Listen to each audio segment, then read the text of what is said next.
আসসালামু আলাইকুম বন্ধুরা, দেখেন ছবি তো নয় যেন জীবন্ত প্রাণী। তা আমি লাস্টে দেখাবো এই স্কুলের নামটা কি। তা এটা বাচ্চাদের স্কুল। তা দেখেন দেওয়ালে যেভাবে লেখা আছে মনে হচ্ছে যে জীবন্ত প্রাণী।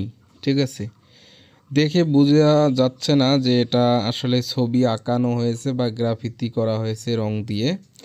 তা আপনারা এভাবে দেখেন যে দেখলে মনে হবে যে একদম বাস্তব প্রাণী দাঁড়িয়ে আছে।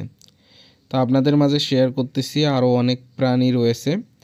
তা অবশ্যই ভিডিওটা কন্টিনিউ করতে থাকেন। তা দেখেন বানর, দোয়েল পাখি, হরিণ।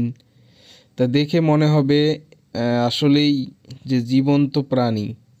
তা এটা মূলত একটা স্কুলের দেয়ালে আর্ট করা হয়েছে। ঠিক আছে, আর্টিস্ট দিয়ে আর্ট করা হয়েছে। তো এটা মূলত বাস্তব না, এটা একটা ছবি। তা ভিডিওটা দেখতে থাকেন, মানে অনেক ভালো লাগবে আপনাদের। তা লাস্টে আমি দেখাবো এটা বাচ্চাদের একটা স্কুল এবং সেই স্কুলের নামটাও দেখাবো। তা আগে গ্রাফিতি বা ছবিগুলা দেখেন, আমার কাছে মনে হয়েছে এটা একদম বাস্তব প্রাণী, মানে ছবি যে আমার বিশ্বাস হচ্ছে না। তো অবশ্যই ভিডিওটা কন্টিনিউ করেন, আরও অনেক কিছু রয়েছে, সেগুলা সব কিছু আপনাদের মাঝে শেয়ার করব। তো এখানে দেখেন গরুর গাড়ি, কুমির, ঠিক আছে, কচ্ছপ। তা মানে দেখার মতো একটা দৃশ্য, তাই আপনাদের মাঝে শেয়ার করতেছি।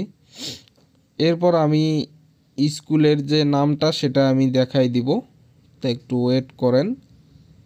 তো এই যে দেখেন নিচে কচ্ছপ। তো এটা শেষ হয়ে গেছে এবং এখানে আমি দেখাচ্ছি যে কত দূর পর্যন্ত দেয়ালটা এবং এইরকম আর্ট করা। এরপর আমি স্কুলের যে নামটা সেটা আপনাদের মাঝে শেয়ার করব। তা এই যে দেখেন বন্ধুরা, মানে আমার কাছে অনেক ভালো লেগেছে। স্কুলের নাম হচ্ছে AR মেমোরিয়াল, ঠিক আছে, রেসিডেন্সিয়াল স্কুল, ঠিক আছে, চিরিরবন্দর দিনাজপুর। এটা ঠিক আছে, দিনাজপুরের যে চিরিরবন্দর রয়েছে দিনাজপুরে আর কি এটা অবস্থিত। সবাই ভালো থাকবেন। আসসালামু আলাইকুম।